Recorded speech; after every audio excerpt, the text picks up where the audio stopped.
I'd like to call this meeting to order. This is Independent School District 832. It is Thursday, January 25th, 7:00 p.m., a regular meeting for the Matamidi School Board. Pledge of Allegiance. Please join me in rising to the Pledge of Allegiance. I pledge allegiance to the flag of the United States.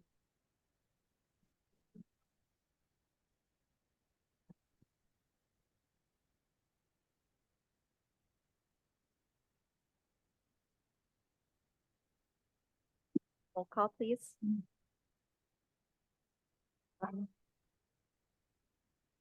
Approval of the agenda. Moved by Director Peterson, Second. seconded by Director Doman. Any discussion? All those in favor, say aye. Aye. Those opposed, motion carries. Approval of the consent agenda.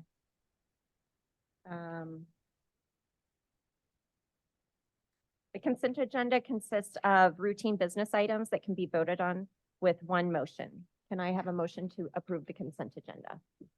So moved. By Director Regan, Second. seconded by Director Peterson. Any discussion? All those in favor, say aye. Those opposed, motion carries. Okay, now for a report from our student representative, Fatima. At Wildwood 2 weeks ago, they had the Missoula Children's Musical and they showed Cinderella. And as of right now, today, kindergarten registration starts. So that's exciting for the upcoming class of 2037, right? And at OH, there were a lot of new clubs that began because students were interested in them and they initiated them.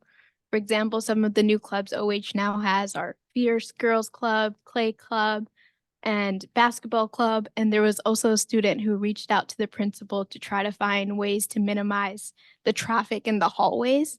And all of these examples highlight how our school is really trying to promote that learner agency and try to make our students be able to speak up for what they're interested in and what they believe in. At the high school, I believe it was about 2 weeks ago, we had Cupcake Wars. So this was a collaboration between the Intro to Business classes and the culinary classes. It was a competition to see which group could sell the most cupcakes and produce the most profit. A lot of my friends who I know that are in this class really liked how they were able to apply some of the skills they learned throughout the semester in a practical way, in a fun way. But honestly, in my opinion, I think that the students who ate the cupcakes benefited the most. The student body was so excited about the cupcake course. I think there were a few groups who sold out in the first 20 minutes, which was pretty impressive. And another thing that's happening at the high school is that DECA is going to state. And I feel like this just highlights that we're finding success by introducing more business related courses and extracurriculars in our high school.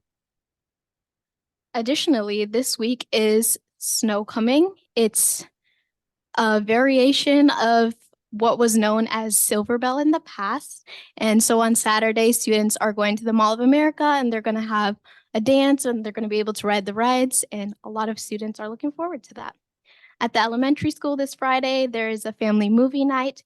They're showing the Elemental movie.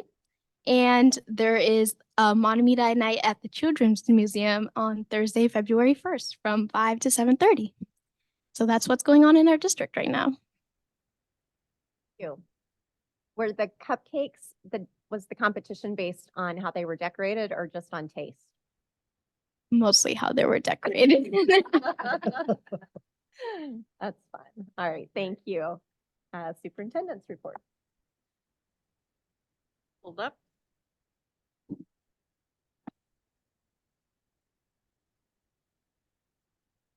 Okay. So once again, I'll show you some things that are going on around the district. And as always, Fatima has highlighted a few of those. We have our annual report is out and you should have received that. some things on the district calendar and upcoming events. So this week is Paraprofessional Appreciation Week. We want to thank all of our the paraprofessionals at Mahtomedi Public Schools. Hi, thanks for coming. We're very grateful for their work. And so everyone out there, just give a shout out to our paraprofessionals when you see them. Thank them for their work. You may have seen this already. We put this out on social media, pretty exciting. So Jalen Jones won an innovation prize for his business idea, and it has to do with cleaning homes and also having all the workers be trained, all the people who are cleaning the homes being trained in companionship, building friendship with older citizens through meaningful conversation. And if you haven't had a chance to listen to his interview on NPR, there's a link there. He's a very impressive young man, and I would strongly encourage you to listen to that. It's pretty fun. Around the district, some of you got a chance to hear about at least the spelling bees at OHA and the middle school. Those were new this year, so that's a new program that we are offering now, and you can see.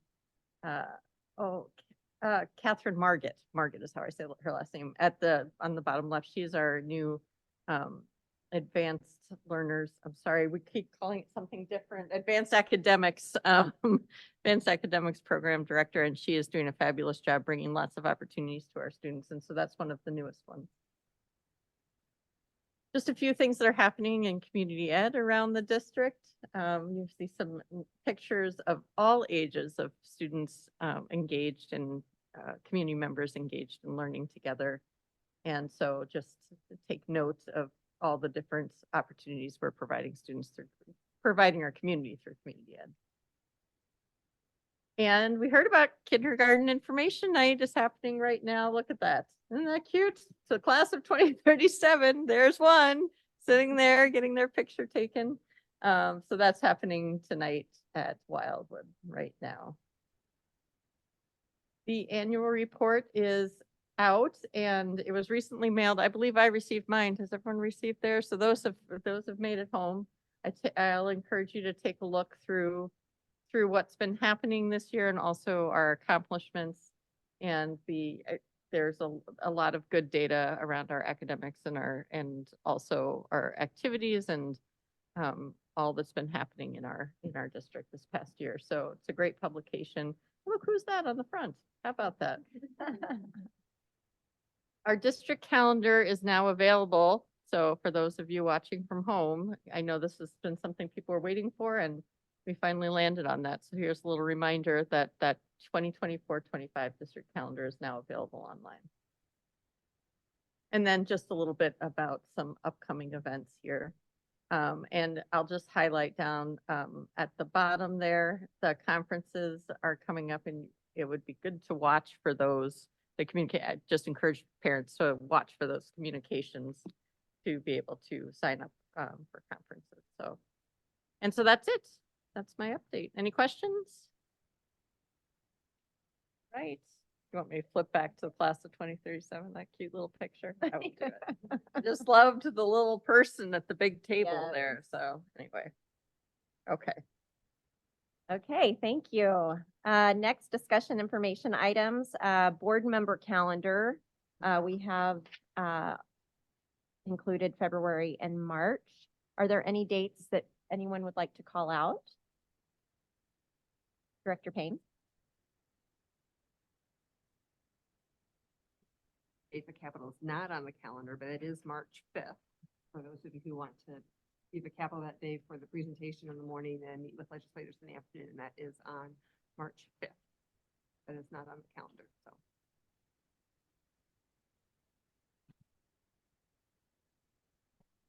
Okay, anyone else have anything they want to call out? I do want to say we just recently had a coffee and conversations, which we'll have another one February 20th. So we encourage the community to join us for those.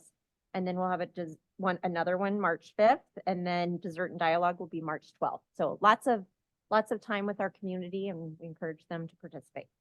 I'll just point out those coffee and conversations really are intended for community to be able to come in and have a conversation with school board members, which is different than coming to a school board meeting where the board can't really engage. So that's the purpose of those coffee and conversations and dessert and dialogues, is to have more of a conversation. So put in a plug that way as well. Okay, now for our enrollment study, and we have joining us Hazel Reinhardt. Welcome. Thank Welcome. you. Thank you. Dr. Reinhardt, would you mind giving our board a little background? It's kind of, you're kind of a celebrity for some of us, and they might not realize that. So if you wouldn't mind giving a little background before you start your presentation. Well, thank you. I don't know that I'm a celebrity. I've been doing this for a long time. I started my career at the University of Wisconsin in Madison in population, and made population estimates, projections. Then I came to Minnesota as the first Minnesota state demographer.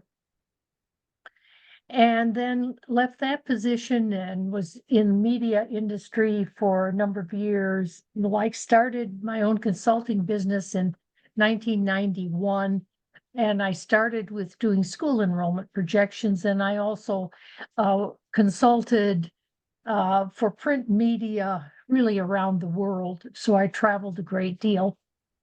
And now, since about 2012 or so, I've been focusing mostly on school enrollment projections. I've done enrollment projections in 5 states, well over 100, 150 more school districts. Obviously, heavily based in Minnesota, but also in Wisconsin, Illinois, Indiana, South Dakota, Colorado. I have a number of clients in Colorado. So I've done a lot of this, seen a lot of things, worked with several districts for a sustained period of time.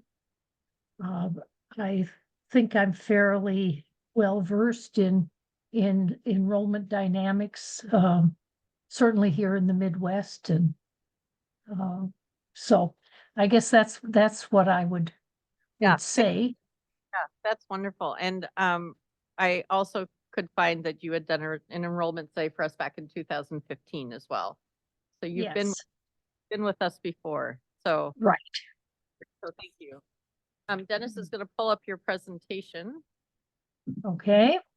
Well, first I want to thank you for trusting me to do this. I enjoy school enrollment projections. That may sound odd to some of you, but I enjoy working with the numbers. I understand the patterns that emerge. Districts that have some similarities to each other, others are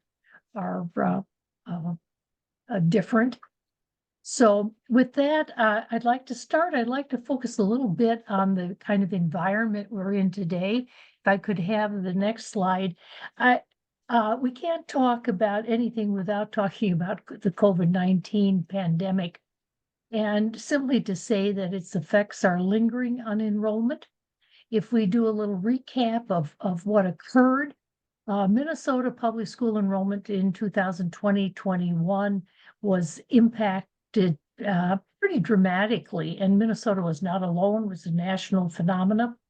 The pandemic especially depressed kindergarten enrollment in public schools.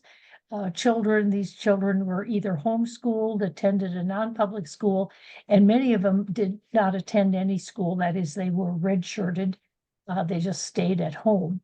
Other elementary grades also lost students to homeschool or middle schools, and middle school and high school enrollment was less affected. Now, after having said that, I have to tell you, this past year, I've seen more effects of students returning to high school than would be expected. So apparently more of them left than we initially measured.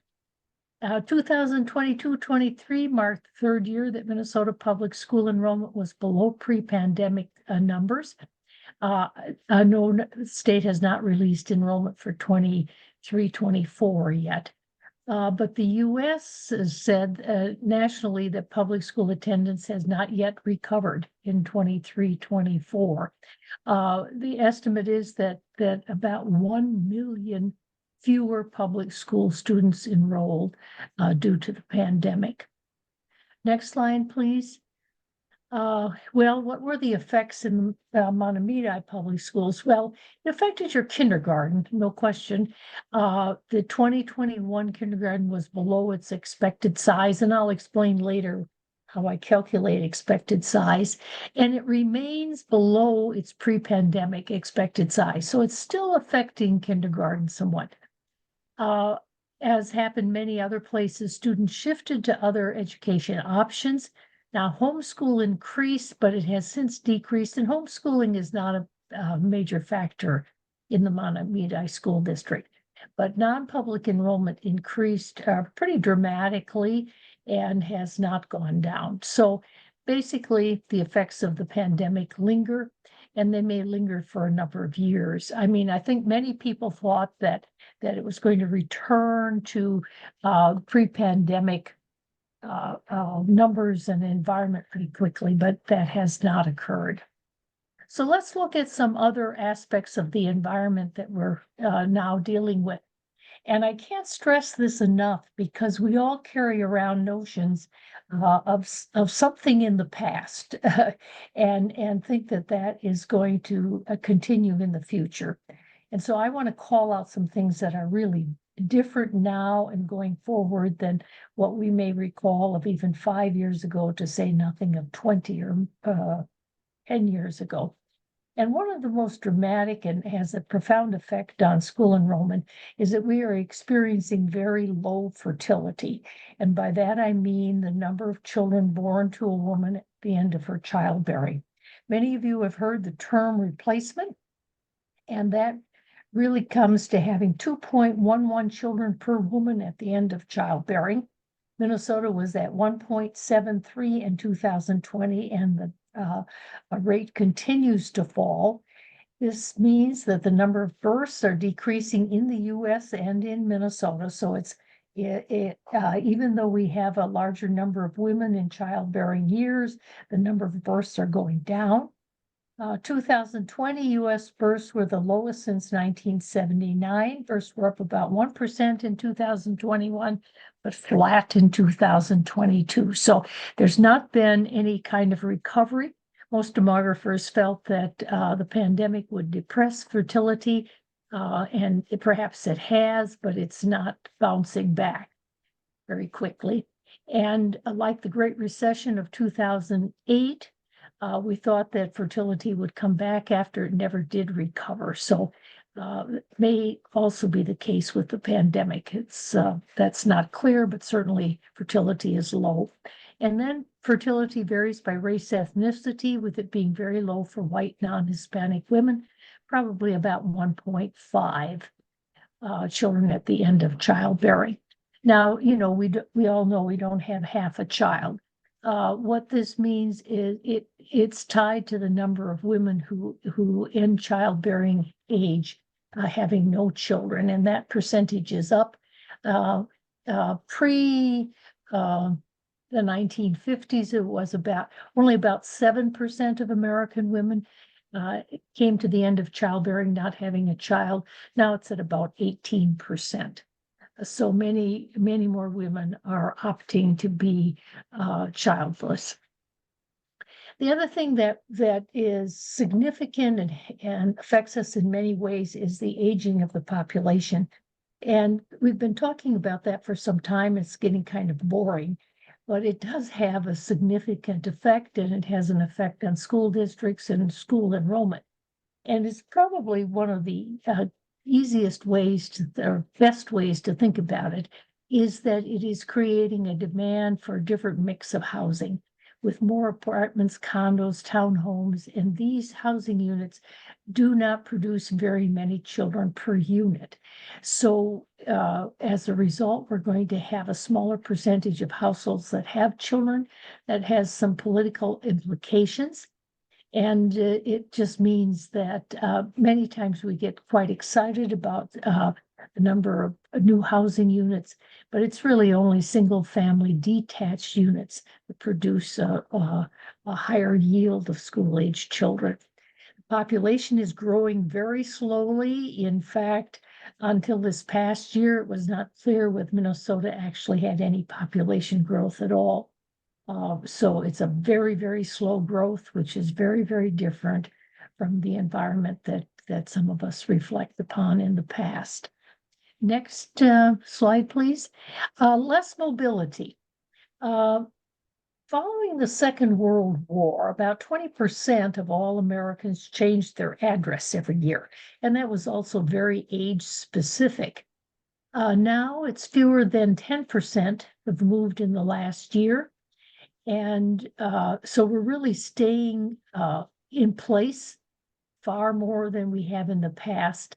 And of course, mobility is what in part created demand for housing. It moved children around alike. So just simply, we're not moving as much as we once did. Immigration from abroad has slowed. This is really significant for Minnesota because Minnesota's population growth in the past 25 years has been very dependent on international immigration. We're back to a pattern in Minnesota of having more people leave than come to the state. This has been a long-standing pattern, but from about 1987 until 2015 or so, we actually had some net in-migration. This net out migration also means that we're losing young adults, which in turn also affects the number of births we have. And then competition for students is increasing in Minnesota. It's been increasing for 20 years, but it increases more every year. In other words, it has not stopped, and it's something that all public school systems need to be aware of and pay some attention to. Next slide, please. So let's look at K-12 enrollment history in the Mahtomedi public schools. If we look at the past 10 years, and really trends play out over a period of time. What happens in a year or two is not a trend. We're looking at a decade or more to get a sense of a trend. But if we look at the past decade, it was one of small enrollment decrease.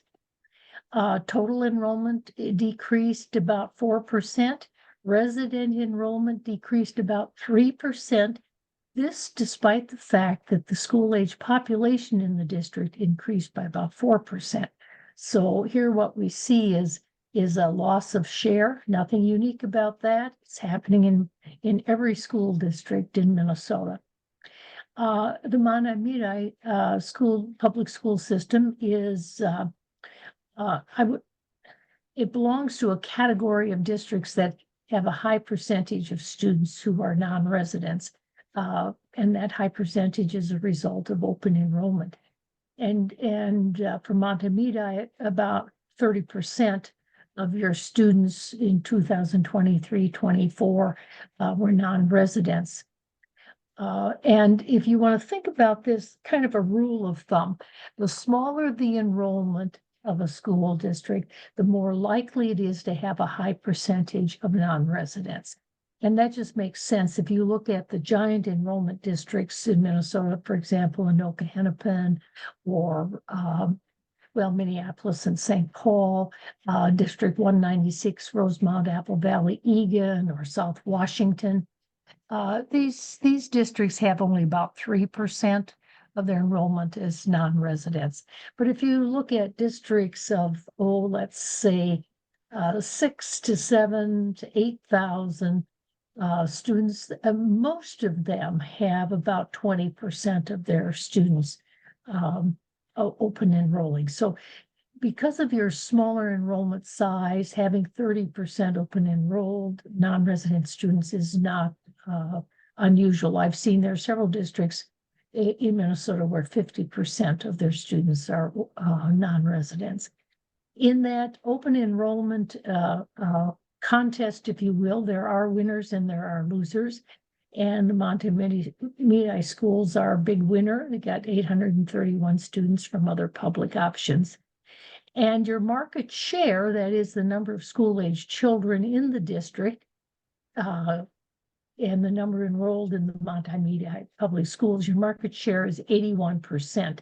And that's actually high for the Twin Cities metro area. Most districts are running somewhere in the 72 to 74%, with some of them dropping as low as 50%. Nonetheless, the competition for students is increasing, and the pandemic gave rise to growth in traditional non-public schools again. So let's take a look at the next slide. Here, these data are for the Montemedi public schools and looking at the major options, education options. And you can see very quickly, I've highlighted here 13-14, the beginning 10 years ago, then the year before the pandemic, and now the most recent year. And if you look across these numbers, you see very, very quickly that it's non-public schools, traditional non-public schools that have become the major competitor for students. We can see the growth of charters, but the difference between pre-pandemic and post-pandemic is not a large number. A little bit of history, non-public school enrollment had been declining in Minnesota statewide and almost everywhere, every school district until the pandemic. And then non-public enrollment increased. And this is in the district, it's a fairly substantial increase. Not surprising, perhaps, because of the district is affluent. People can afford other options. Next slide, please. And then here's the estimate of the school age population, District 832, seeing that increase about 4%. Next slide, please. And then here I recap this and compare it to the state of Minnesota as a whole. You can see that you have a significantly higher proportion of your school age population in traditional non-public schools, 12.2% compared to statewide at 7.5%. But you can see you have fewer students in homeschool, 1.9% versus 2.7% for statewide. Open enrollment, this is 22-23.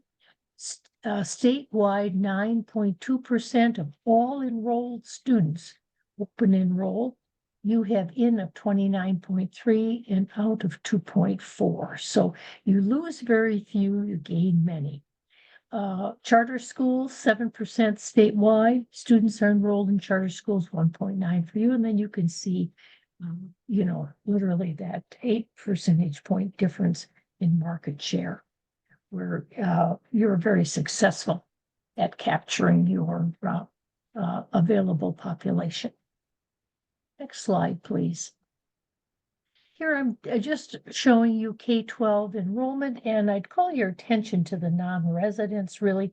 And you can see that we have a little bit of a curvilinear pattern here. Started out at over 1,000 and then dropped by 2016-17. I think this was a policy on your part. And the number dropped to the 800s, what bounced up a little bit.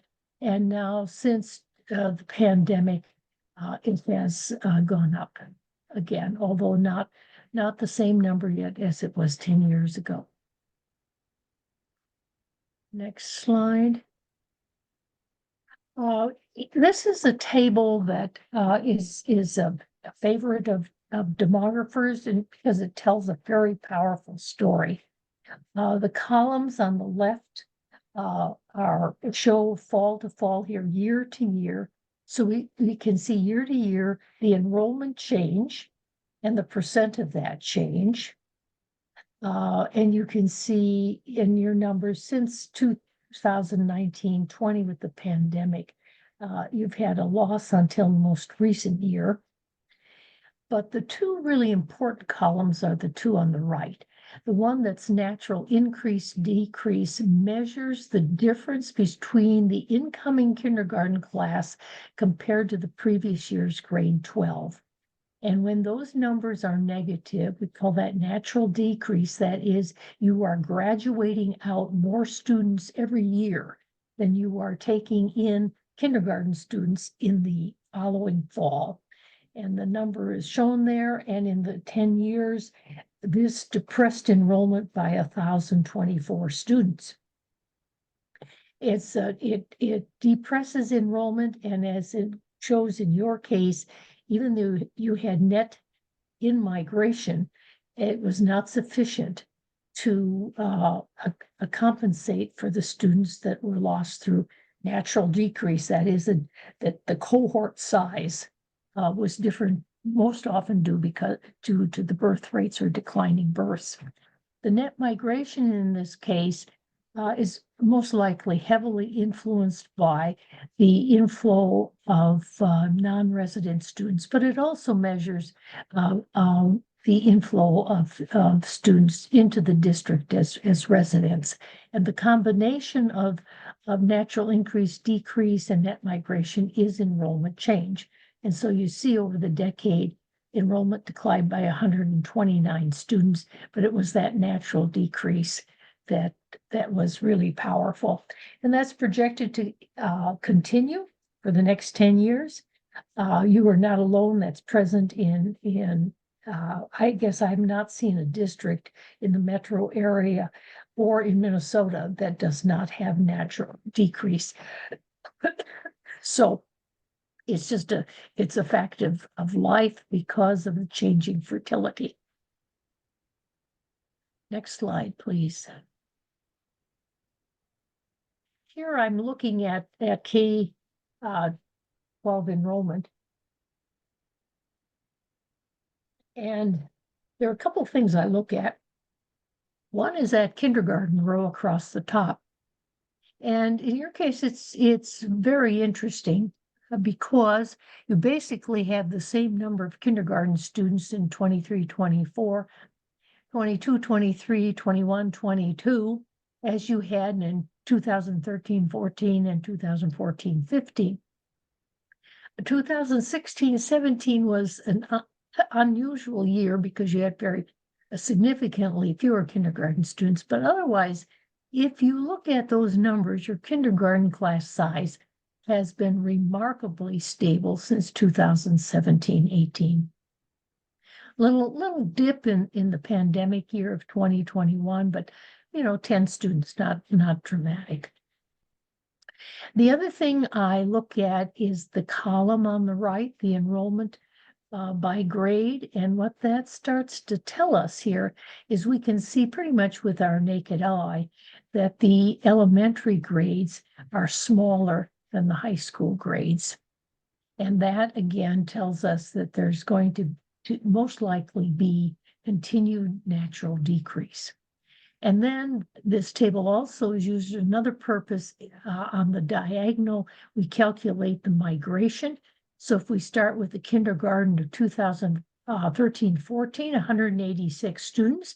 When they reached grade 1, there were 207 of them. And by grade 2, there were 222. Then it dropped to 220, 224, 242, 268, a real bump. At grade 6, 267, 266, 285 at grade 9, up again, and 288 by the time they reached grade 10. So we can see here, and we'll see that pattern later, that enrollment gets a lift at grade 6 and at grade 9 as there's an inflow of students. But that's how, while this is a table of a lot of numbers, embedded in it are a number of things that are very telling and are used for other calculations. Next slide, please. So this is sort of the high-level view of the past and where we are today. So let's turn our attention now to the future and making projections. I'm going to make these projections based on a cohort survival method, which is the traditional and best way to make population projections and apply it here to school enrollment. And I just want to say that it's both simple and it's complex. It is simple in the sense that it ages each grade by moving it to the next higher grade in the following year. And because mortality is very low among children, basically we can expect that every grade will have the same number of students as it progresses to the next higher grade, unless we have migration occurring. It does require assumptions around two things, however, and one is that around kindergarten, and that's one of the most tricky, I must say, is projecting kindergarten. And I'm going to use resident births as a proxy for projecting kindergarten 5 to 6 years in the future. It also requires making assumptions about net migration, or another term for that would be survival rates, the survival rate from one grade to another. And of course, if more students move in, that rate is going to be over 1.000. If students leave, it would be less than 1.00. And I want to be very clear that this is looking simply at the number of students. It does not necessarily mean it is the same student who progressed. Okay. Let's look at the next slide. So from the base, another way of thinking about it, from the base year enrollment, students are added from the incoming kindergarten, which is the pipeline from births, or students are moving into the district because of an increase in housing units, one factor, or people buying and selling homes, or students are transferring from other education options to the district's public schools. And students are subtracted because they graduate as seniors, and they leave the district schools by moving out of the district or opting for a different education option. So you see from the base year, you're adding students and you're subtracting students. Okay, next slide, please. So just some general assumptions here based on the data. And that is that the decline in resident births in Minnesota and Washington County, we'll look at those numbers in a minute, will result in smaller kindergartens in the next several years. Washington's county share of Minnesota resident births not likely to increase in the next 5 years. Now, it's not likely to decrease either, but I'm simply saying that if we look at the history, it's not likely to increase that much. And Montemita Public Schools' share of the Washington County resident births will remain above its pre-pandemic shares. Okay, so saying that it will be above the pre-pandemic shares, and it will continue to face competition. And I tell that to every school district, that competition is just a reality of life as education has become a consumer good as opposed to generally just a public good. So we think about it now in a consumer market like mindset. Next slide, please. Decline in resident births. Now, I've mentioned this before, but kindergarten projections and the number of births are really, really critical as we think about enrollment in 10 years. Between 2007 and 2020, and those are the births that account for students in 2013-14, and as far as we can project, we had almost a 14% decline in Minnesota in resident births, and in Washington County, almost a 16% decline. Now, the resident births have a very particular meaning and significant because on the birth certificate, the mother listed an address that could be coded to Washington County, Minnesota, without regard to where the child is born. So the child could be born anywhere else in Minnesota or the US and still be counted as a resident birth in Washington County, as long as the mother listed that as her address. So I mentioned this before, 2021, US births are up and Minnesota births were up. No county data released yet. The State Department of Health has been unbelievably slow in getting these data out. 2022, the US was flat, the number of births, and I think Minnesota is likely to follow this pattern. Why? Because the decline in fertility rates and the aging of the population. So I don't think we will be any different than the US as a whole. So basically, you see, we had this decline in births, and that we are feeling that in our public enrollment, and will continue to feel that certainly to 2027, 28 before we have any opportunity, if we have any uptick in births. Next slide, please. Here are the resident births, and you can see 2007 here was the largest number in some period of time. I think it was the largest number of births since 1964. And you can see it was also a high birth year for Washington County.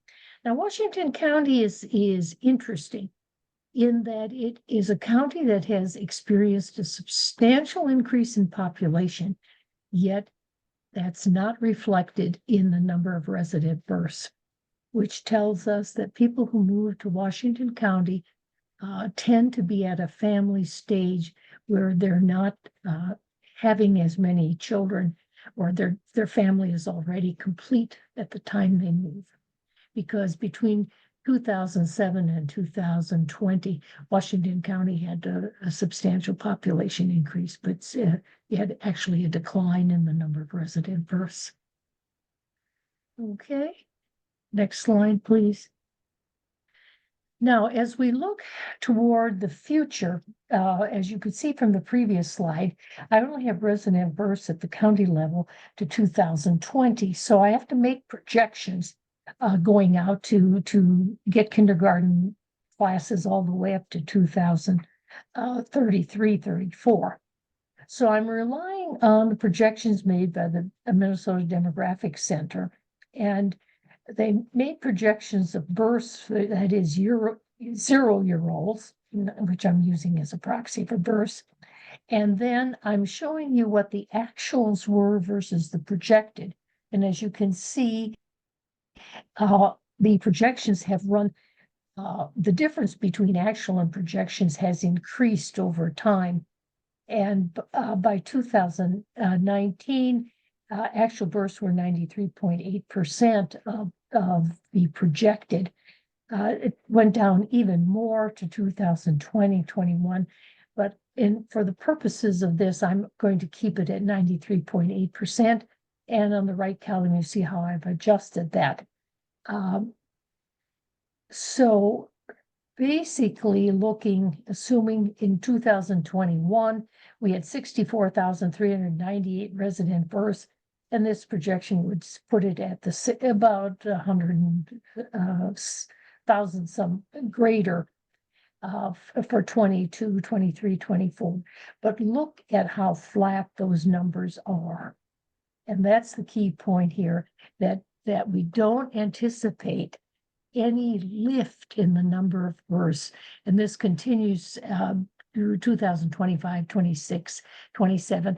The uptick, if it comes, will be closer to 2030, 31, 32, which is kindergarten classes of 35, 36, 37. So what it really tells us is that we're in for 10 years of pretty flat kindergarten class size.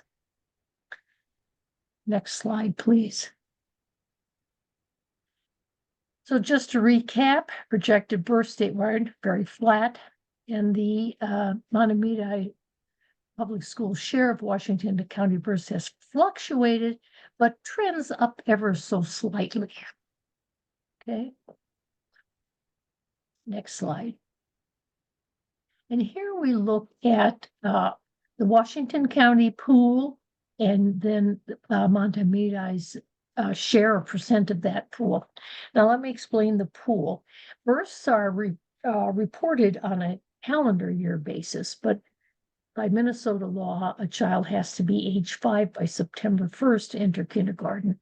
So I need to make a calculation to create the pool. So it basically is 1/3, 2/3 of these years. So I create the pool and then I look at the percentage the kindergarten is. Now, these percentages are really pretty much in line with each other. And one of the more interesting things, 2021, the year of the pandemic, yes, there was a decline, not as high as a percentage, but not a dramatic decline. Many districts took 2-4 percentage point decline. You've had just in the fraction of it. And then notice how the last 2 years, those percentages are higher than they were, except for 2016, 17, 2015, 16. That 6.78, 6.85 are very high percentages. So compared to the a longer term trend of the past. Okay. Next slide. So for kindergarten assumptions, I like to make 2 assumptions. And I made a low assumption, which was the average of the past 3 years, which averages to 6.71% of Washington County resident births, and the high 6.82, which is the average of the past 2 years. I don't think long-term that it's going to exceed that 6.82 long-term. It might 1 year or so, but not for 10 years. And then longer term, 2027, 28 to 33, 34. I'm going to use the numbers in the projections from the Minnesota State Demographic Center for Washington County. In the past 13 years, Washington County resident births did increase as a share of Minnesota, but as you can see, not that dramatically. And so I use the Washington County births based on the 2023 population projections by the Minnesota State Demographic Center to get births for those years starting in that are going to be kindergarten students in 27, 28 and on. Okay. The earlier years, of course, are based on actual births. Okay, next slide, please. Next 10 years, the projected number of kindergarten students for the Montemita Public Schools is higher than the past 10 years. So let's take a look at that. Next slide. Okay, at the 6.71, you had 185K students in 23-24. And at the 6.71%, you can see those projections. And again, they're very flat, as we've seen, yet they total 1,839 students compared to the past 10 years when it was 1,789. And then at the 6.82%, we are getting 1,870 students in 10 years as opposed to the 1,789. So while these numbers are very, very flat, and I guess we could argue both of them closely approximate what we have seen in the very recent past, cumulatively, we're putting more kindergarten students into the system than you had in the past 10 years. Okay, next slide. Now, net migration or survival rates, you had net in-migration every year, even in the pandemic year. And there are a couple of things, I called them out before, but you have a consistent net inflow at the beginning of middle school, that is grade 6, and that increases about 8 to 10%. From the grade 5, we get an 8 to 10% lift to grade 6. And then you have another net inflow at the beginning of high school, but there's more variation year to year. If we look at it historically, it's about a 3 to 4% increase. Recently, it was 7 to 8. So whether that higher percentage is maintained now long-term, of course, is one of the questions. But you get the point that we get a real lift here of students flowing in. Okay, next slide, please. And here we can look at net in migration and actual numbers, raw numbers, if you will, for elementary, middle school, and high school. And we can see that the really large numbers always occur at the elementary school level and not much at the high school level, except this past year, which is fits that pattern I mentioned where we've seen a flow of students into high school. We might say unexpectedly. Okay. Next slide, please. And here we can see it grade by grade, year to year. And here I've bolded the 5 to 6 and the 8 to 9. So you can see in the early part of the past 10 years, we were doing 33, 21, 22, 20, 33 students, 5 to 6 increased, and now more recently, the last 2 years that has dropped to 16 and 11. We had 42 in the recovery from the pandemic. And we see just the opposite pattern at 8 to 9. You see in those early years, it was 7, 9, 4, 10, and now more recently, 22, 19. So the past 2 years have seen a pretty large number of students coming at grade 9 compared to the past, and just the opposite at 5 to 6. But both of those grades do represent times in which students are flowing into the Montmagny Public Schools. Next slide, please. Now that we saw the raw numbers, here's when we're in essence converting that to a percentage and call it a survival rate. And I mentioned earlier, anything above 1.000 is a net inflow, and if it's less than that, it's an outflow. And I calculated two possible assumptions, one based on the past 3 years, that is all post-pandemic, and the other one, a high based on the past 6 years, but omitting the pandemic year. And you can see that those percentages are higher pretty consistently. So that means that from kindergarten to grade 1, in the low assumption, we're adding 4.7 students each year from the kindergarten number. High one at 6.1 student. You get that, how that works, and then you see it, the attrition after grade 9, which is very, very typical in Minnesota as students opt for alternatives, maybe online, or at some point, grade 10, 11, 12, may actually even drop out of school. Okay. And the next slide, please. And then I calculate this to see how much difference these assumptions make on the survival rates. And we can see that the past 6 years, the high produces more students overall than the past 3 years. And it does so at the K-5 level, at the 6-8, and at the 9-12. And that we could see that those percentages were larger. So that indeed that does make a difference. Now, as we move on to actually make the projections, if we want to look at the next slide, we're basically marrying those two kindergarten assumptions with the two migration assumptions. So we're producing 4 projections. K-12 enrollments projected to increase with one exception, that is the lowest projection. So you had 3,158 students in 23-24, projected to 3,119 to 3,239, or a minus 1.2% to a plus 2.6.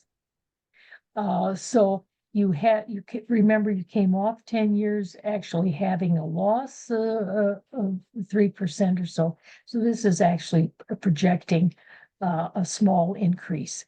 So I asked the question, why so little increase? Well, the major reason is the natural decrease. Kindergarten is smaller than the previous year's grade 12. That continues. And of course, competition. Projected natural decrease is like that the past 2 years. I checked all of that. And net migration projected to continue. So people continue to flow into the district, but it's the fact of this low fertility that means our incoming kindergarten classes are not the size of the classes that are graduating out. Okay. And next slide. Here we actually can see the numbers.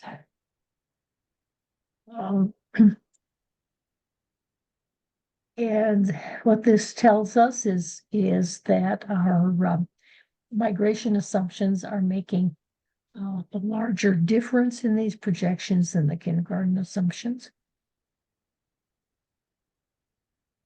Okay. And if we want to look at the next slide.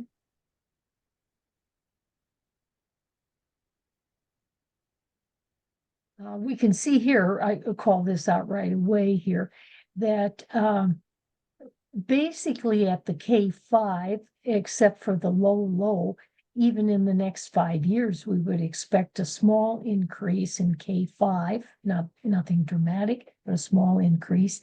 You can see that at 6-8 in the next 5 years, you have a small increase, and you can see where the decrease is located. It's located in the high school grades.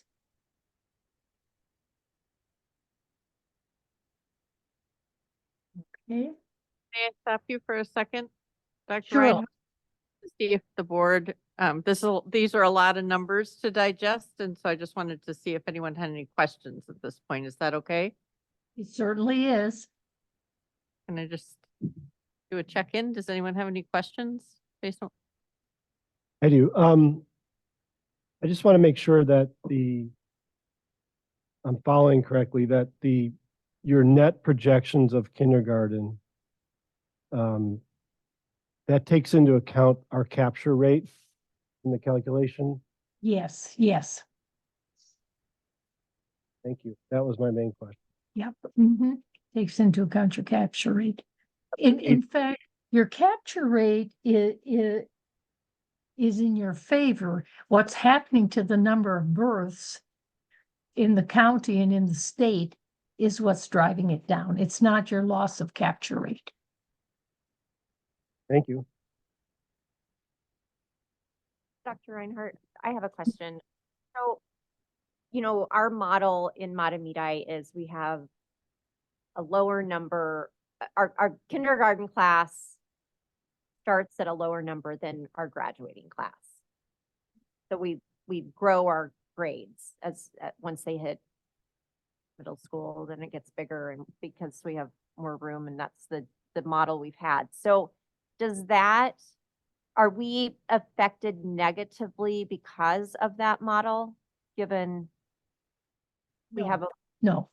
are we helped by No. the 6th and 9th grade? Yeah, your enrollment increases because of that. But it doesn't affect nothing changes with our capture rate. So then, No, your capture rate is at the K, not Right. the O. so then when that gap gets bigger, if there's a decrease in numbers across the state, then wouldn't there be the No. possibility?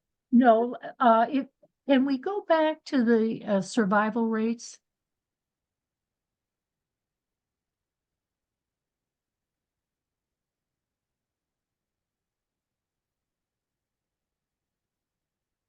One more back. There. The capture rate, so if we're bringing in fewer students at the kindergarten, we're still adding a number through each of these grade progressions. But because it's on a smaller number, the number who are added is also smaller. Does that make sense? And I haven't, I didn't show you, we're already inundated with numbers, but looking at these survival rates over the 10-year period, it's one of the reasons that I chose this and to average this. It's, for example, at grade 8 to 9, I think, you're going to get a 4 to 5% increase year over year. It's just that you started out with a smaller number so that the percentage is not going to produce the same number, marginally smaller, because you started out with a smaller number. Does that make sense? Started out. But you continue to capture having, and this is basically because of open enrollment.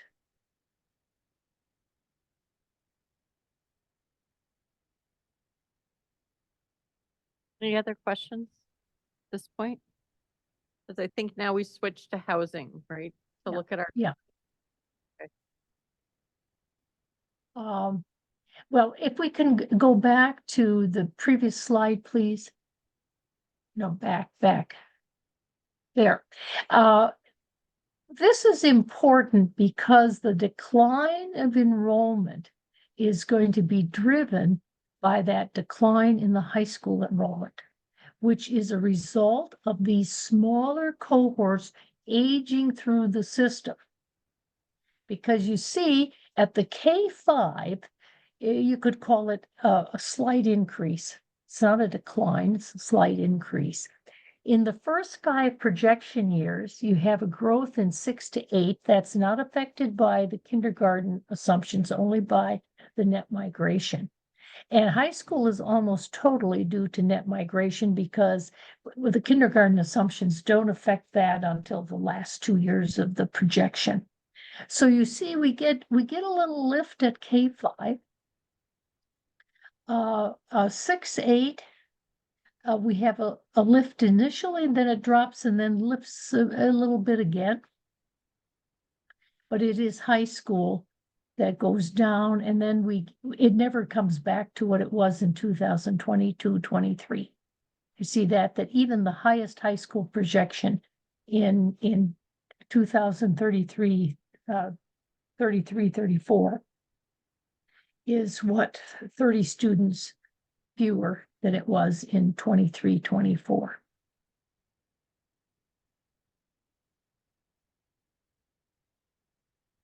And many of you may be familiar, there's been a number of articles on the cliff facing college, and that's partly what's driven here, and we can see it here. It's the decline in the number of people graduating from high school.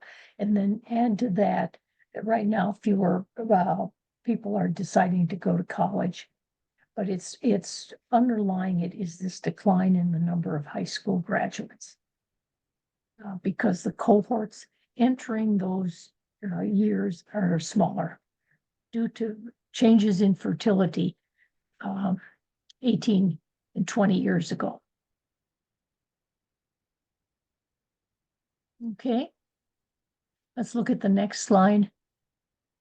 What could make these district-wide projections too high? Well, if kindergarten is too high, the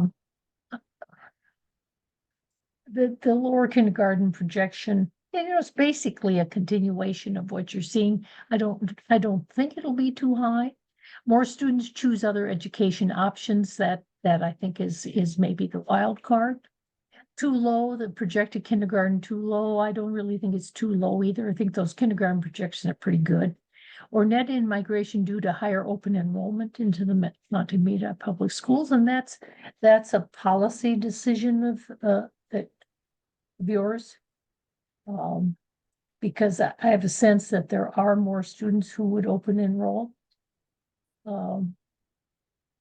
So you have some ability to manage enrollment in that fashion, if you so choose. Next slide. Okay, the question is always, what about housing? And we'll look at your numbers. They're not very dramatic an increase in housing units, but there's some basic principles to bear in mind. And that is, first of all, the relationship is far more complex than many people think it is. Unit type is very, very important, and it affects the school-age child per unit yield. And single-family detached units have the highest student yield per unit. Newer single-family homes yield more students than older ones, unless older ones are of substantial size. As single-family detached units sell, student yield usually increases if the units are relatively new, but in older units, yield is likely to decrease with the sale. Market value affects the yield, and to most people's surprise, higher priced units usually yield more school-age children than lower price units. And of course, we're building more senior units and they will have no student yield whatsoever.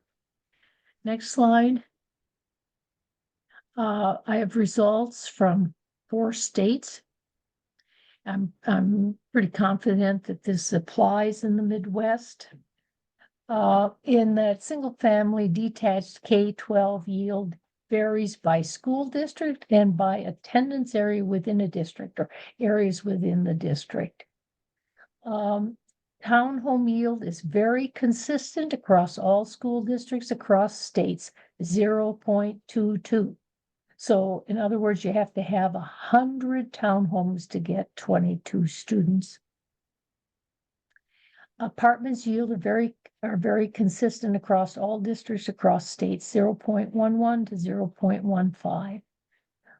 And condominiums yield almost no school-age children. Now, condominium is a form of ownership, but in Minnesota, most condominiums are structurally like apartment units. That is, the entrance is off of an indoor corridor, not an exterior corridor. So when you think about housing units, it's really those single-family detached units that you have to covet if you are interested in school-age children. Next slide, please. And then this shows you change in housing units in the past 5 years. You had 104 single-family detached unit projected in the next 5 years, 106. So, basically no change. Not much activity in townhomes and even in multi-units apartments, projected decrease. So I would say that as we look at the future, their housing is not going to make much impact on enrollment in the Mount Armida Public Schools. And then the next slide, please. Now, I made projections of total enrollment, and that's what we've looked at. And I also made projections for resident enrollment. And I just want to highlight some similarities and some differences.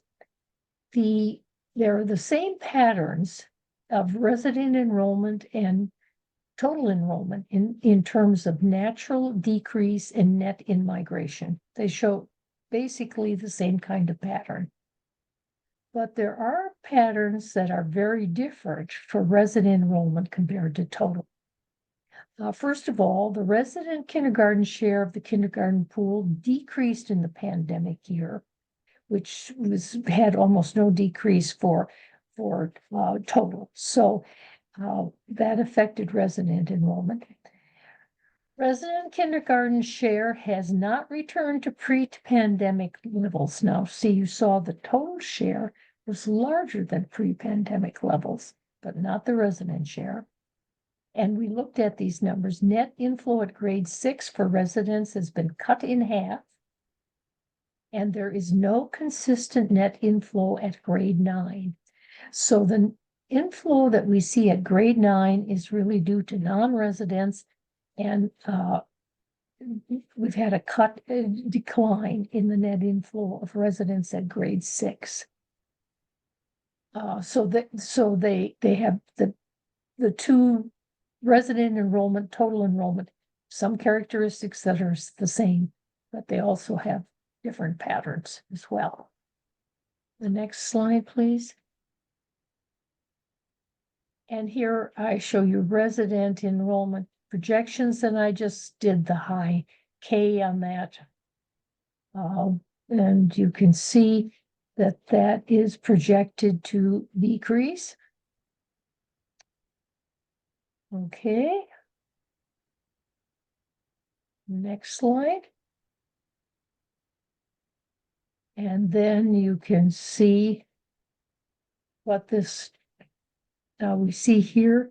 Remember, we saw in total that K5 was stable and increased, not so here for resident enrollment. It's not so for grades 6 to 8 and or at high school. So we see more across the board decline. In other words, what we saw in total enrollment is very affected by the open enrollment in. And then the next slide. I then calculated what's the difference between the total projections and the resident projections. We have to assume that that residual is the non-resident student population. In 33, 34, 10 years out, non-residents make up 35 to 36% of enrollment. In 23, 24, they were 30%. So resident enrollment projections show far more enrollment decline than total. And that's a decision in part that's a market, but also your own policy. So as I mentioned before, you probably have the option of managing your enrollment overall, even though everything points to a decline in resident enrollment, unless you would substantially recapture students who are selecting other education options. And I think that's it. I think the last slide. Yes, thank you. Just to recap, declining fertility, big factor in the future of school enrollment. As you saw, total enrollment showing modest increase, resident enrollment showing decline. And this would then imply that the percentage and number of non-residents would go up. This, of course, is something that's within your purview to control by a policy. But I do think that you probably have the option. You're popular with the non-residents to sort of stabilize, manage your total enrollment. And the decline in enrollment heavily concentrated in the high school grades. So with that, I say thank you again, and I'd be delighted to answer any questions. And if questions occur to you after we have completed this session, just let the superintendent know, and she can contact me, and I'd be very happy to answer them. I would say I have a greater enthusiasm for the numbers than my audience ever has. So I probably bored you to death, but anyway. Director Doman. First of all, Hazel, thank you very much for taking the time to walk us through this. Very much appreciated. This might be more of a comment or question for the board than for Hazel, actually. So I don't know if you want me to offer that now or if you want to let her drop. But clearly there's a projected decline in resident enrollment over the next 10 years. Currently, we're at about roughly 30% open enrollment. So I think as a board, we have some work to do to decide, do we want to consider increasing that open enrollment over the next 10 years? Or do we want to, potentially decrease our overall enrollment, and what impacts will that have? and I'm not saying anything you guys haven't picked up on, obviously, but I think there's a financial component to this that we need to explore as well. And so I would urge the six of us to put some thought into this and understand what kind of financial components we wanna get answers to, and then come prepared to do some type of financial analysis so that we can make some more informed decisions on how we wanna approach our class sizes and enrollment going forward. And I'd also urge the community to share some feedback with us around open enrollment and percentages and that sort of thing as we go forward, because I know there, and it could be a vocal minority, but there are a lot of people pretty high at this point, and what impact does that have on the kind of the social fabric of our schools and that sort of thing. So I think there's a lot to consider. But I would urge us as a board to maybe start with what our questions are around enrollment moving forward.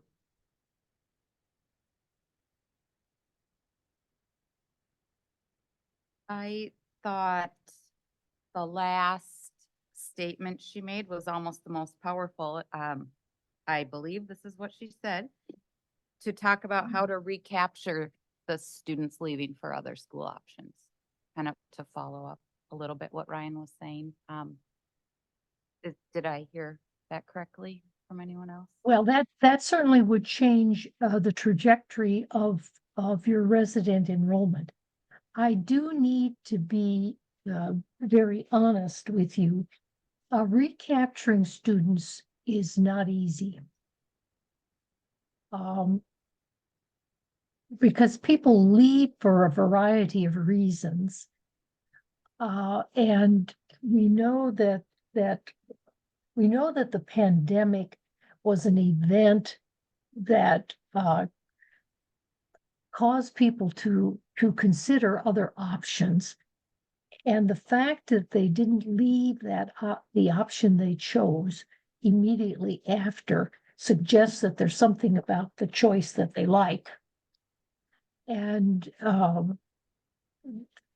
once people like something, it's hard to convince them. I think maybe the other question is what can you do, or can you do anything to stop or prevent more people from leaving?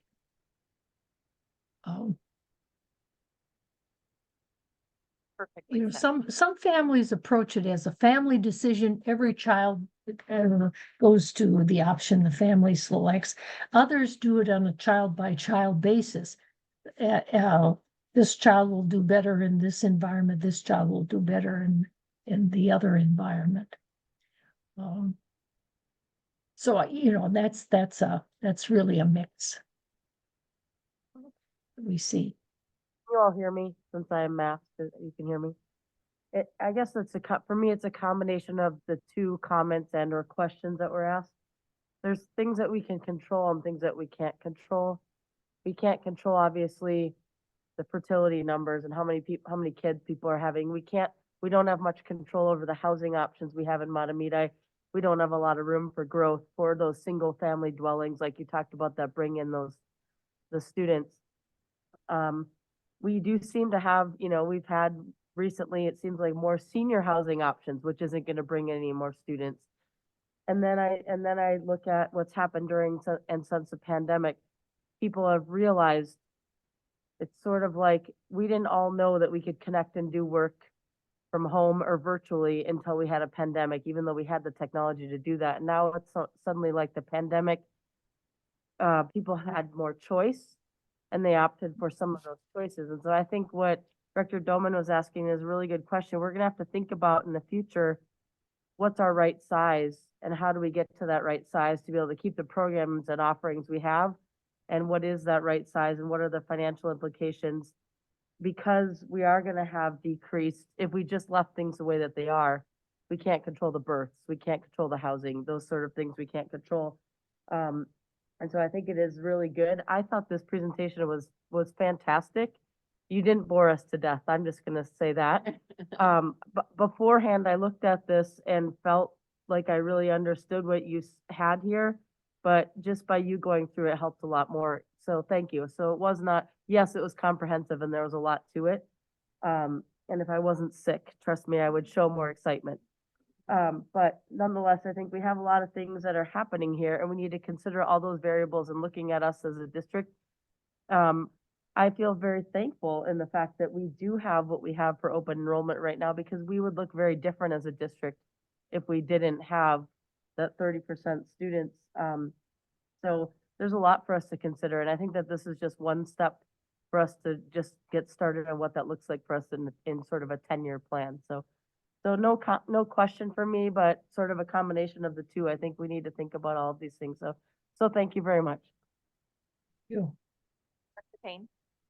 So you can see from the data, and Stacy, you've been on the board a long time, so you understand this, the fluctuation in the data we're seeing is based on board decisions. The board made some very clear decisions and directed superintendents to do certain things. Is why we have dips in enrollment and changes in enrollments because of board decisions. So you're all absolutely right. There are a lot of things we need to consider. The finances drive a lot of what we do.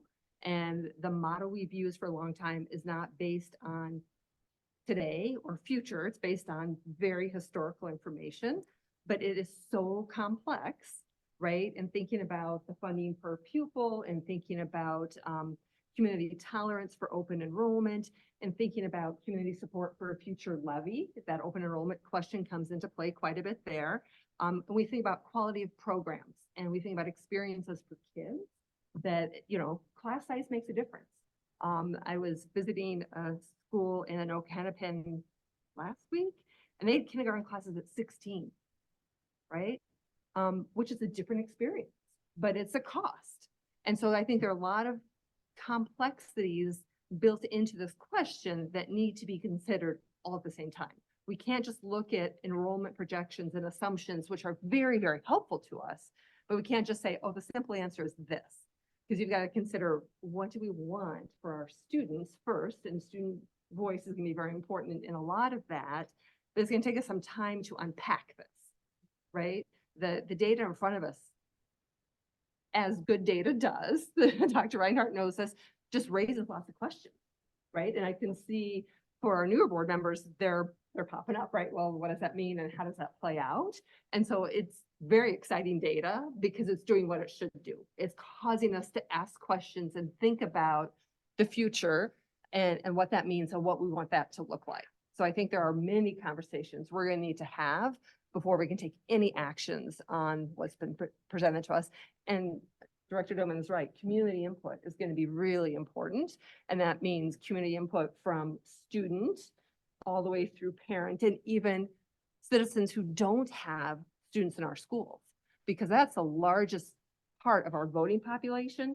And we are very reliant on that operating levy. And so all those pieces are going to somehow come together and we're going to have to make some really tough decisions.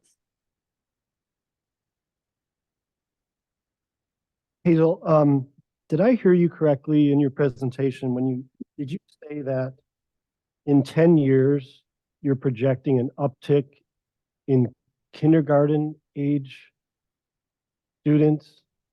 Not necessarily, I think it was in general. There could be an uptick, but it's going to be probably 2030, 31, 32. So that didn't make sense to me. How can we project when we've got lower fertility? How can Well, we? because we have more women coming into childbearing.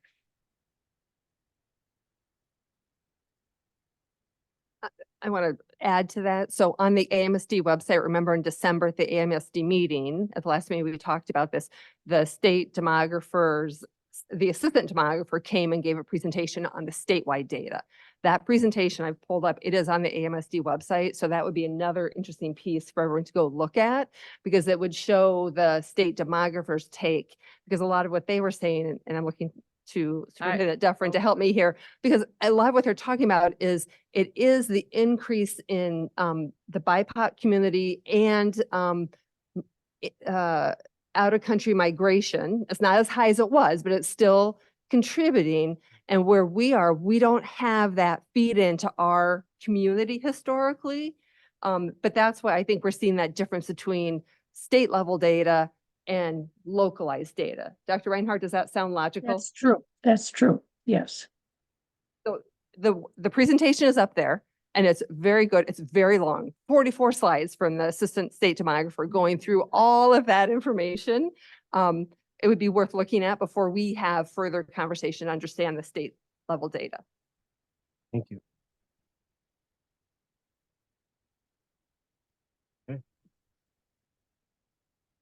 Well, thank you so much, Dr. Reinhardt.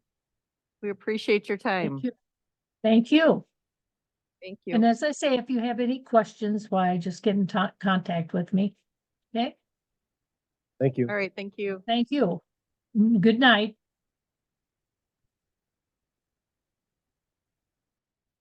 Madam Chair. Can I ask a question? Yes, sure. Superintendent Duffin, what are our next steps, plans? Is this something we're going to look at in a retreat, in a study session? Are we thinking next week? Are we thinking a couple months out because there's more internal research we need to do? Do we have a sense of what's next? So, yes and no. At the next study session in February, we had talked about having an opportunity to process both of these presentations in relation to our facilities questions. And so this was data that you had requested, both the community survey and enrollment study, prior to having more discussions about facilities. So that'll be part one. And then I've asked you to give me questions you may have so I can pull together information. However, I would anticipate that conversation would create more conversation and questions and things to research. So I'll just say it's our first step, but not our last. It's the beginning of our conversation, or the continuation maybe of our conversation. Mhm. Okay. Next on the agenda is our mid-year financial report. More numbers. There are a lot of, this is a very numbers-oriented meeting today. Yeah, this is going to be hard to follow Dr. Reinhardt's presentation, so now prepared to get bored. But yeah, so we bring up the quarterly financial report. This is the first one we've done so far this year. So it's actually a half month review, if you will. I'll just maybe orientate you to how this thing is set up. So when you look at the top under the revenues, that first column is really 6/30/2022 is for reference. And then a lot of the numbers are being driven off of a lot of the actuals are being driven off of the 6/30/23 year. And that's for when you look at what's remaining under the actuals received. And then the budget received is being driven through the preliminary budget. And this is the original budget that was passed, that the board passed, that approved back in May or June. So it's a little bit dated, but that's kind of how this works. And I'm just going to go through maybe some of the highlights of this report. I won't go through every number unless you've got some questions on it. But so I'm going to look at that second line down under the revenue category, which is federal. So you're going to notice when we're looking at the budgeted revenue of 1.3 million, 1,345,000, we've only received $211,000 so far. So the reason for that is that the state has been converting to a new system for federal revenue, and we were not able to claim anything up until beginning now. Just a few days ago, they completed their conversion over. They had to pull all district information and all districts had to finalize all of their information. So that one will jump up in the next few months because we're going to be able to start claiming. We've got a lot of dollars out there that we're ready to claim. So that's what is driving that number down right now. Yes. Good question about that. Sure. So is that based upon the change in the cross subsidy and statute last year is causing that change at MDE for the computation? Or is this the change because of the COVID dollars and the ESSER funds going away? Or is it kind of a combination of both? It's, so what it is mainly they're moving from an old system called SERVS, which mostly was, actually we've been able to collect some dollars, but it's mostly driven. Yeah. So pandemic related dollars, the COVID dollars are delayed. And that actually is a little bit of a delay because their reports are due. Those applications are due due tomorrow. And so, yeah, ours was in, but again, that's just actually another delay on top of this, but the big part of it, the majority of those dollars, like special education dollars, some of those things are just due to trying to get trying to get their new system up and running with the accurate information. So I don't know, did I answer your question? Yeah, I was just curious why the funding system needed to change, if it was the cross subsidy piece or if it's. the Oh, COVID dollars or I'm just sorry, the correct. old- It's just an old system. I mean, MDE has a lot of Yeah. very old systems Yeah. that they've been updating and so. Yeah, but your question on the cross subsidy, that one will come through the state revenue, the services, the ideas. So yeah, this one is more purely the federal dollars. So yeah. So then I'm gonna move down here to under the expenditures, and I'm gonna go down to purchase services. So that one we've seen, or that, I'm sorry, I'm gonna go down to the next one, which is supplies. And that one, we're still reviewing that. So we're looking a little deeper into the variance there. And part of it's due to my unfamiliarity with some of our budgeting practices, that varies from district to district. So I'm just learning that one. So we will get back to you on that as well. But then the equipment, that one is we purchased what we call smart boards or projector boards this year. And so we had a cash outlay for that. And we're really going to look at probably doing a post lease on that. So that's the reason for that one being at 73% versus prior year actuals, where we stood at about 55%. So any questions there? Yep. On the supplies, you mentioned a discrepancy, or I'm not sure what you refer to it as, but is that referring to the 62% of budget spent there? Right. Okay, Yeah. just that Yeah. it's tracking higher than 45-50%. Yeah, compare. Yeah, these are all compared to the previous year. So exactly. Yep. So, and then I'll get down into the next box down, which is the revenue over under expenditures. And you can see kind of how those numbers run. I'll just draw your attention really down to that last line in that box, unassigned as a percentage of total expenses. So the projected is 11.24. And again, I just want to emphasize this is based on that budget that you approved back in June of last year. So we'll be bringing an updated budget revisions, our updated budget for you, probably most likely in February, and then possibly one more after that. So we'll continue to work on those. So any other questions? Tim, the federal revenue, the lag in that federal revenue, what type of an impact, is that having an impact on cash flow? Not currently. We've been able to bridge that because our fund balance is high enough. So we have to use fund balance to bridge that lag. Yes. Yeah. Thank you. Yeah. Yeah. If we looked at some districts that had a really low fund balance, it would create a problem where they would have to probably cash flow borrow to cover that. Thank you. You bet.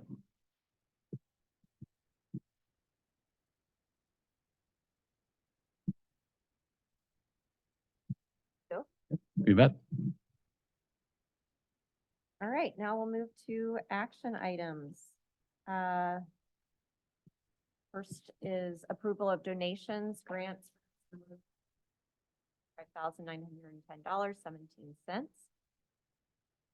Can I get a motion to approve? Moved by Director Billman. Second by Director Peterson. Any discussion? All donations and grants are greatly appreciated. The use of these funds will be used to further the mission of the school district and are used towards the wishes of the donor. That.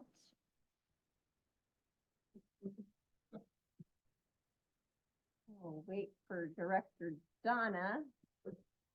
Anyone want to comment on our? Okay, with that, let's take a vote. All those in favor, please say aye. Aye. Opposed, motion carries. All right, now for approval of the audit report. So our operations return. More numbers, but a little higher format level. So this will be fairly short. It's a lot of good news. And I want to start out by saying, that's not because of me. It was because of Jeff and the business office staff. They worked hard and did a really great job. Really good news to present. So I'm just a lucky person that gets to talk about it. So I'm going to go to that first page, just a little bit about the audits, and it's a requirement, and I think it's a requirement of every state, as well as Minnesota. Presentation to pull up. Oh, There is one. you have one? So maybe, well, you find that it's not in there. Leslie, is it in there? Okay, while they look for it, I'll just also mention that the audit, we went in depth during the finance committee today. The auditor came in to talk with the board who are on the finance committee in more depth about the audit. So the presentation that Tim is going to be giving much higher level than the conversation we were able to have a lot of auditor to ask follow-up questions and understand in more depth. So this is more for the benefit of those board members who are not on the finance committee and then the community as well. Okay, hey, look at how I talked long enough for that to get pulled up. Nice job. So I think that the biggest takeaway on this is that it is a clean opinion of the financial statements of the district, and that's given by the auditors, and that's technically it's called an unmodified opinion, and that's the best opinion that you can get on financial statements. So that's very good news. One of the other authoritative bodies that we're required to follow is the Governmental Accounting Standards Board, and so when they do the audit, they follow that, as well as GAAP and modified accounting procedures, and we try to do those as we prepare information for the auditors. So again, when we look at the audit results, when we look at single audit federal awards, that's really when a district receives more than $750,000, then they're required by the federal government to have a single audit. It's just an audit. Thank you. So it's just an audit on top of, okay, there we go. So it's just an audit on top of the audit that the auditors are already doing. They do a few additional procedures in compliance with the federal rules on that. So again, when we look at that, that's clean. Then there's the other part, Minnesota laws and regulations that are required. So the auditors are also looking at that as well. They're looking at a number of different things when they do their audit. So in both of those areas, there were no findings. So I'm going to go to the next page here. Yep, it is. I just have to hit the right button.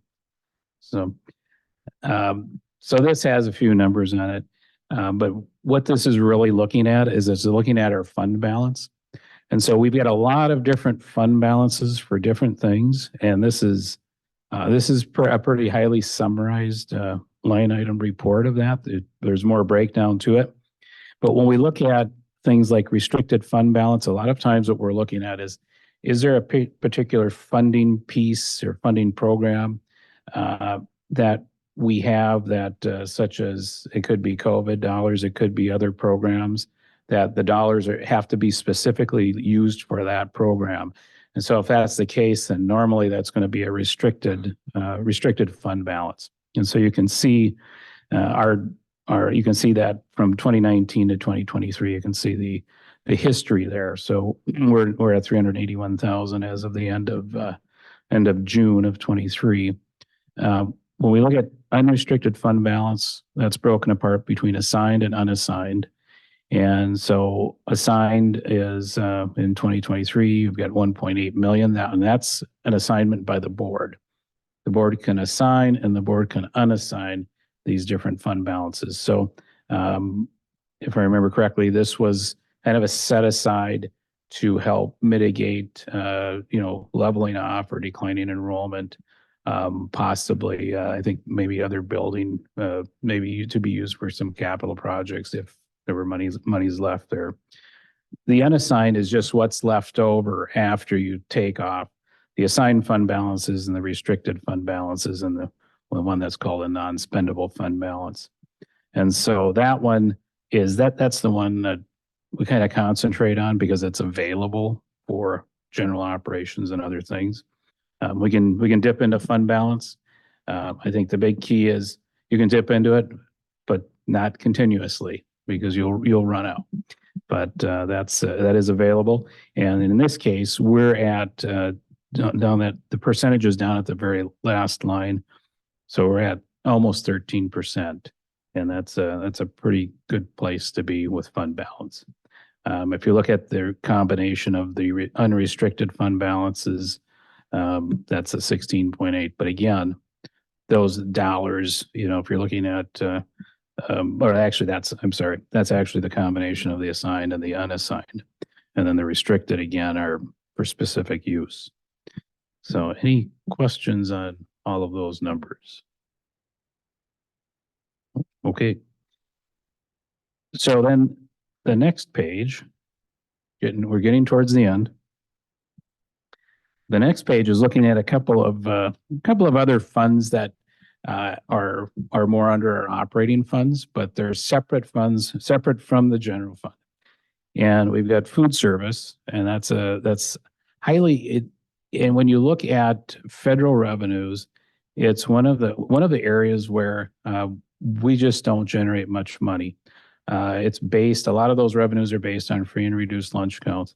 And that's a nice thing that we don't have real high free and reduced lunch counts, but it also makes a huge difference in our funding. I could pick out districts that are half our size, but might receive 2 or 3 times the amount of federal aid just because of the way the formula is driven for those districts. And so for us, it's just our federal portion of that is much lower, a much lower percentage of our overall revenues. But if we look at food service, you can see that big bump up in the fund balance in the last 2 years. And that's mainly due to the pandemic-related free lunches and the higher reimbursement rates that were given through the federal government to school districts. That's a thing that's driven. Most districts have seen these fund balances rise up. So, and those things are restricted dollars. We can't transfer them over to the general fund. We can't we can only cover deficits, and districts are required to cover deficits in food. If you have a deficit in food service, it has to come out of the general fund. So what we do is we want to make that last. And what we want to do is look at commercial food preparation equipment's pretty expensive. So that's the thing where we want to make sure that we keep up on replacement so we don't have things breaking down. And that's an area that we'll be able to use those monies for. So, and then the next one is community service. A lot of districts don't do this well. I think this is just a good example of a very robust program. There's a lot of activity, and it's pretty neat to see all the things that community ed is doing here. And so you can see their revenues have climbed up. Of course, when you look at, if you get into like 21, you can see how they were kind of lower, and then they popped up again. Pandemic was over. People are able to get out again. And so they're running a good program and their fund balance is about 800,000. So any questions on those two funds? Nope. Okay. So then we'll just summarize this very quickly and then be done. So the clean opinion on the financial reports, increased federal award programs and expenditures, and and I'll say this is the last year for COVID funding. These are we have carryover dollars, so we'll be using those by June 30th, so that we don't lose them, and we have to make sure we use them by June 30th. They're technically September 30th, but I think we'll be able to use them up by June. So, and then segregation of duties, that's one I haven't talked about yet, but it is an audit finding. The auditors have their own findings in addition to findings under federal programs and state compliance and that type of thing. And it's one where most districts that are smaller, you just can't get away from this because you don't have enough staff to spread the different duties in the office to obtain an amount of internal control that's adequate. So the auditors actually will have a couple of different paths. If you're a larger district with enough staff, and they'll do an overview of internal control and segregation of duties, and they'll do one audit program. If you don't, they'll do another one. So they'll tend to look at us a little closer, and that helps us too. And so, as we go through, we'll look at, we're always looking at ways to try and improve the segregation of duties. So we may even have some changes along the way in that, but it won't get rid of that finding. I can almost guarantee it. It's just one that we have, and it's not bad. It's certainly not a bad thing, but just kind of an FYI. And then there's certificate for achievement in excellence in financial reporting. That's the Association of School Business Officials Award, and this district has received that for many years. So we've put an application in. I was trying to look for a date on when they actually give the awards out, and I didn't find it so far, but that was submitted in December. So they'll go through the review process and look at the financials and determine if that award will be given to the district, but I anticipate it will. So, and then the last thing is a higher fund balance. So that certainly helps us, as Director Donna mentioned about the question about, being able to bridge a gap with something that's kind of unique, the uniqueness of the state, moving over to that program and kind of not allowing us to draw on funds. We were able to handle that without an issue. So any other questions? Madam Chair, I just want to call out a couple observations during our Finance Committee meeting for the balance of the board and people listening, where we, like Superintendent Dufferin mentioned, we dove into these numbers a little bit more. But two observations that were made by our independent auditor. One was, he mentioned how our finance office, how well that our actual numbers track to budget numbers, and how minimal of a variance that has been, and it's almost textbook. So I think that's a huge feather in the cap for our finance office, and so I just want to make that observation. Bring that observation up. Secondly, the second observation I took away was we have a policy, everyone knows, we have a fund balance policy of 8% of expenditures. And roughly that converts to, based on a expenditure budget of $46 million, that essentially converts to 1 month's cash flow. And the observation that our auditor made was,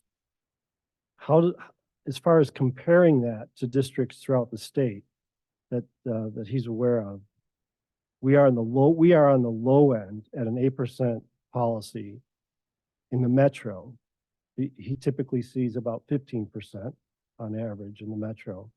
And if you compare that statewide, that number is even higher in greater Minnesota. So, an independent observation he made that our policy, although it's a really good policy that has triggers in it in the event we dip below 8. It's a relatively low number compared to our peers in the metro. So I met an observation that he made during our meeting today, so. I was also in that meeting and want to echo what Director Donna said. The auditor, I think, used the word, it was a perfect result regarding compliance. And the budget held true to expectations. So the first point you made, I thought, just wanted to ditto that for our finance office and appreciate all the work and the great outcome. It's hard to do that. He said he rarely sees that. So that was great to hear. All I could say, yeah, that's not me. That was Jeff and the staff. But yeah, I feel very fortunate. I have a really good staff over the past few months, just getting to know them, and their level of dedication is very high. So it's a joy to work with them. And then also on Director Donna's second point, that stood out to me as well. So I'm glad you shared that. Thank you. Okay, any other comments or questions? Okay, Great, thank you. You bet. Thank you. With that, we will move for approval of the audit report. So moved. Second. Moved by Director Donna, seconded by Director Doman. Any discussion? All right, all those in favor say aye. Aye.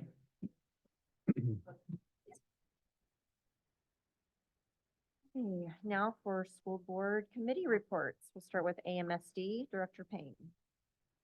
AMSD met on January 5th, and we heard a presentation from MDE highlighting their work to use data to expand access to student-centered learning to improve pathways to educational career attainment.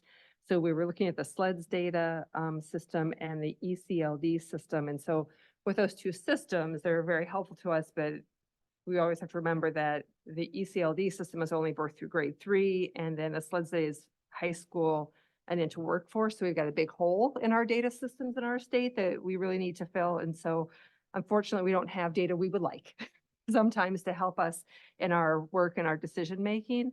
But even those two systems are fairly recent, 2010 and 2016, and have to come to be through cross-agency collaboration. So, but the longitudinal data is there. It's very interesting to go look at for our district and those around us in terms of looking at how we compare what we might strive to be, and then also to use that data to inform policies and practices within the work that we're doing. Then the board also updated position papers on school safety, school board renewal of capital projects referendum, and the tiered licensure system. There was also a report on the Knowledge Works work over the past year, identifying barriers and opportunities to expand student-centered learning, competency-based learning environments for students. Those reports are on the AMSD website, and on Friday, February 9th from 7:30 to 10 at Bethel University's Anderson Student Center, there'll be a session to look at the priorities from that research, that data collection, to help AMSD decide what they'll work on short-term, long-term in that space. So if you're interested in going to that, the registration is available right now. It is limited based on the size of the room. I know I will be there. I think Superintendent Defner will be there. Other school district employees are welcome to attend as well. That work session is Friday, February 9th, 7:30 to 10. We're meeting, the executive and legislative committees are meeting tomorrow morning to finalize the planning for that session. We don't have that quite put together yet. But then also AMSD will have their next regular meeting on February 2nd. And it's a session preview where we hear from a couple different districts on the way legislation is impacting their work and or things they like to see changed in order to do the work they hope to be able to do more easily. And so I know we've got a couple districts picked who will be presenting, and then we have a couple legislators who come and respond, and then all of the legislators, especially the ones on education policy and finance committees, are invited, and we usually have a really good turnout. I'm not sure if any of our folks who represent our district are attending or not, but many others are there from the House Education and House and Senate Education committees are there, so it's a great time to come talk to them about our expectations, goals, and hopes for this next legislative session. Because as you know, this next session is a policy year. So hopefully we'll make good gains there.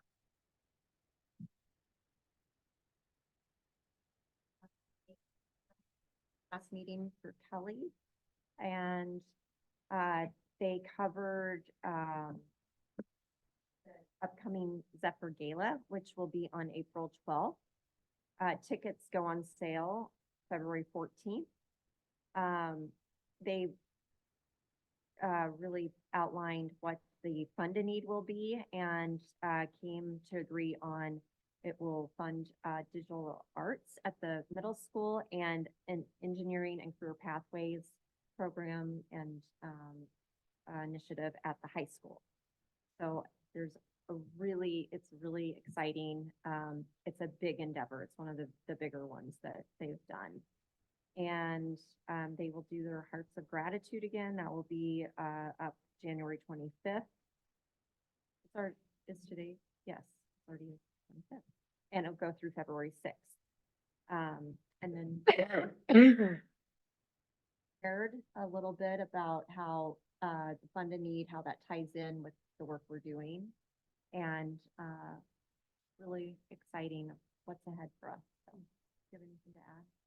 No, only that our MAPE has been working with our high school staff and students. In fact, they went on a tour of the Fab Lab to understand even better how students use it and how they use it beyond the engineering program. It's really a multidisciplinary use of that space. And so they've done a lot to learn about it and then also to pursue various grants to help support bringing it to a new level. So in addition to the funded need, they have a lot of ways that they're going to be working to try and support enhancing that space. And then we're going to be offering digital arts that's in 7th grade and 8th grade at the middle school. And so they're going to support launching that class as well. And that will really lead toward a lot of things that are already happening at the high school, like DECA and our business programming, as well as engineering. So it really ties together in these ways of developing the career exploration options long-term. Okay, MSBA. Bear with me while I get used to this. Okay, 4 of us went to the state school board conference a couple weeks ago. Kelly and Stacy were recognized in the room at lunch for the hours of training they've accomplished on their time in the board. Barb and I went to, it was called Hot Topics and Bond Referendum in an election year, and took a lot of notes, and I'll share it sometime when we get moving on facilities updates, some kind of do's and don'ts when your school district is going out for levy. There was an election. We are District 6 in the state for school boards, and we are now represented by a school board member in Forest Lake. So if you have a question, you can reach out to her and then she'll help you with MSBA if you need anything. And okay, that's it. Thank you. It's seemed like a lot. Okay, good. Good report. Director Payne. So Northeast Metro 916, we had our meeting January 17th. We have our January meeting a little bit later, so local boards can organize first and then we come together and organize. So it was our organizational meeting. We welcomed a couple new members because some board members had left their home board, so those members were replaced. We had election of officers, did board compensation, the usual things that we do here at our table, we had to do for 916. We had our audit report from MMKR as well, with no instances of noncompliance or any material weaknesses, and we accept that audit report. The 916 Education Foundation came and gave a presentation.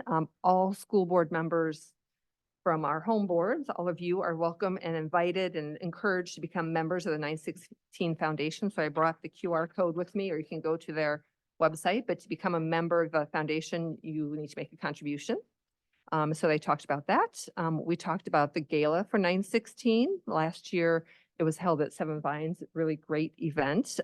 We don't have a date yet, but they're getting close on that. So hopefully we'll have that next month. So we can have better representation at that gala this year. I think last year I was the only one there. So if we get more people to go, that'd be fabulous. And the other fundraiser that they have annually is their golf tournament, which is in, was it June or August? I always get that one and the Willerny golf one mixed up. So anyway, there's a lot of golf in the summer. So we heard about the contributions they've made to 916 in giving back to students and staff.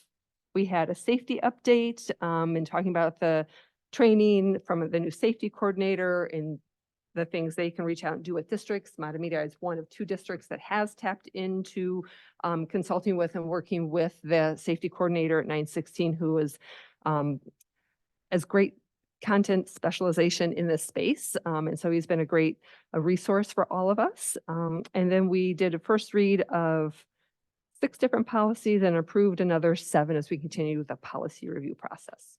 So we meet again, I think, next week. So it turns around very quickly. Okay, any other board reports? Dr. Peterson. Mine back to back? Sure. Okay. I ended last year with community ed. Paul is on it now, but I just wanted, it was an overview on how community ed is funded. And I, not a huge numbers person, and I found it really interesting. So if you ever want to reach out to Kate and wonder how community ed is funded, because it's very different from our money, school money. It's a per kid in the district kind of funding thing. And I thought it was interesting where most of the money comes from. And I'm not going to read off numbers, but Kate does it really well. And then PTO, I just had to do a couple plugs for them, please, as you're talking to any families with kids in Wildwood and OH. The people who run PTO, they're starting to age out. The 2 in charge have a 4th grader and a 5th grader, so they're about done. They need new families with kids just entering Wildwood or OH in that age to please step up and fill a few important positions for them. There is a movie tomorrow night at OH, and then they would like to try a parents' night out sometime that doesn't conflict at all within a month or 2 of the high school Student Leadership Council. They don't want to compete with that, or St. Andrews does it too, but they'd like to try a PTO parents' night out some night and see if there is any fun or traction in that.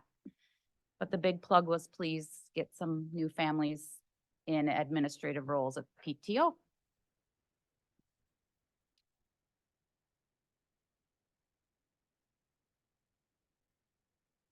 The Advanced Academic Parent Group met on December 11th. The group reviewed their purpose, roles, and responsibilities of members of the group, and that's really important because that group fluctuates quite a bit of who's able to make it because everyone's got very busy schedules with students. So every report, I'm going to say that because that's what we do every time to make sure we stay on target there. We heard updates about things happening in the district, new opportunities like the spelling bee and things like that that are happening at OH and the middle school, and the Knowledge Bowl at the middle school as well we heard about. Parents were able to share their glows and grows for our programming, offered appreciation for the communication and the opportunities, and they really like the recent enrichment newsletter that's been coming out. So lots of good communication coming from our new director, as Superintendent Dufford mentioned earlier. And then the group read and discussed an article. There's always a really nice learning component there for parents. So it's not only come and get information and share feedback, but then they always walk away learning something, which I think is very appropriate for a school district to be doing. So I love this part of the meeting every month. But we read an article about development, asynchronous development and gifted learners. And it was also nice. I didn't share this, but in the beginning with the introductions, parents were sharing strategies of how they help their own students with executive function to help other parents in the room as well. So it's a really great learning opportunity for the parents who are able to be in that space. So those who have students ready for advanced academics, please come to our next meeting, which will come out through the newsletters at the school site and be on the district website. For Director Payne, what was the word for the win in the spelling bee? Do you remember? Just- Oh, do you, I know that Alice knows. It was on the Facebook page. Who? Or no, that was the OH. Yeah. Tostone.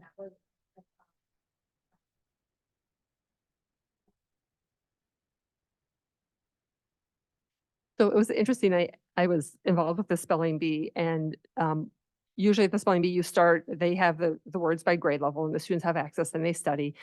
And so with our students, we started, I think, at grade level for fourth or fifth grade, but we had to skip ahead. Our students are doing so well with the words, which is fabulous, right? It just shows how dedicated our students are to their learning, to their growth. And so it was really nice to be able to partway through the spelling bee, skip a few pages and go to some much harder words for them, because otherwise we would have been there a long time.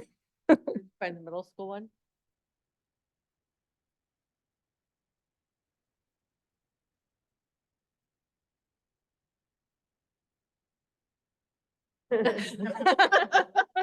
Something completely different.